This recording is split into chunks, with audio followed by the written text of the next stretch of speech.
और यहाँ पर भगवान कपिल ने जीव के जन्म लेने का पूरा प्रकरण वर्णन कर दिया है।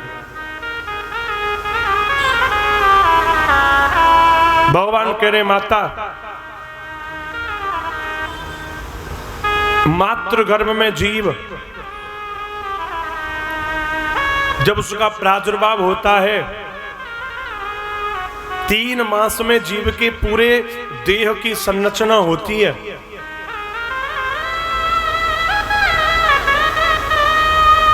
और मातृ गर्भ में उल्टा लटका रहता है,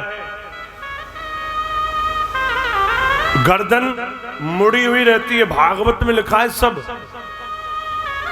गर्दन मुड़ी हुई पेट की तरफ। मातृ गर्भ की पूरी आकृति भगवान कपिल ने माता देवहूति को उसी समय बता दी थी।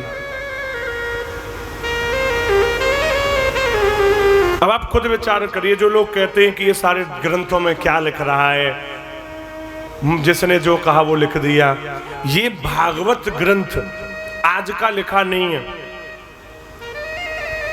हमारे दादा परदादा, उनके भी परदादा सब सुनते आए हैं। आप अगर ग्रामीण क्षेत्र की प्राचीन सभ्यता में जानकारी करोगे तो आज से 50 साल पहले भी भागवत होती थी, 100 साल पहले भी होती थी। अल्ट्रासाउंड मशीन कब आई?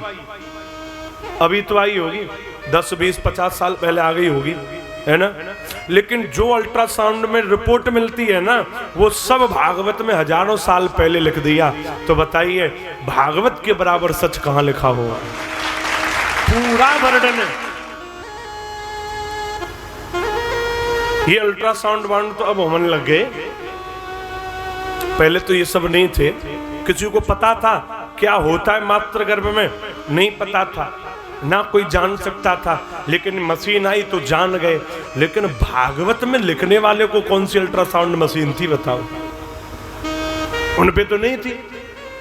द्वापर युग में लिखी हुई भागवत में सारी चीज वर्णित है।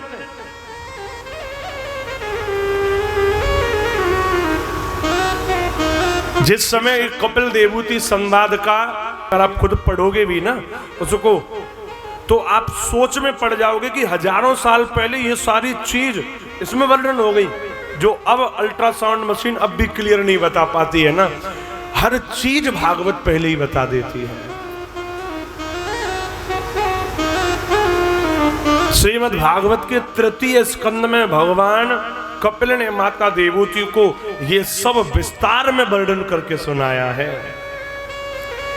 कुंडलीकार रूप में मातृ गर्भ में पड़ा रहता है, तब उसके शरीर को जीवाणु काटते हैं।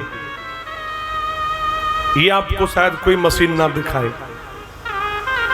जीवाणु काटते और तब वो जीव चिल्लाता है, तड़पता है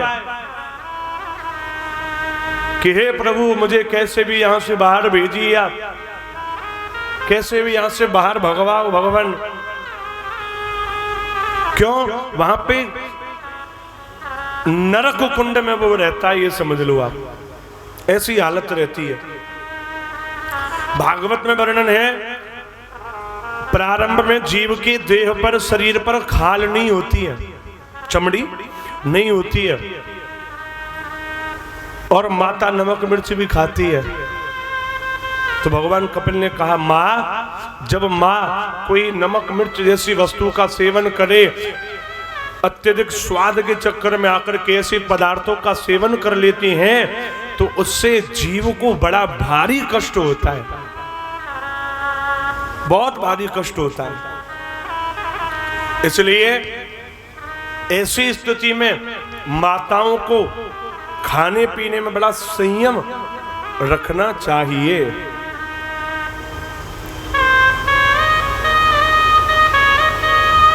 जो आप खा रहे हो उसका भी प्रभाव जीव पर जा रहा है, जो आप सुन रहे हो उसका भी प्रभाव जीव पर जा रहा है। ऐसी स्थिति में माताओं को कभी लड़ना झगड़ना, बार बार क्रोध करना नहीं चाहिए। जितना बने भगवान की कथाएं सुननी चाहिए।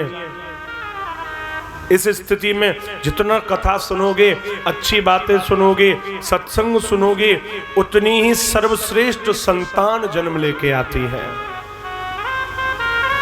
और अगर तुम ही धुंधली जैसे बन के रहोगे तो फिर धुंधकारी आवे हो, फिर नहीं आने वाला संस्कारी। इसलिए बड़ी सावधानियों के साथ में ऐसी अवस्था में माताओं को रहना चाहिए।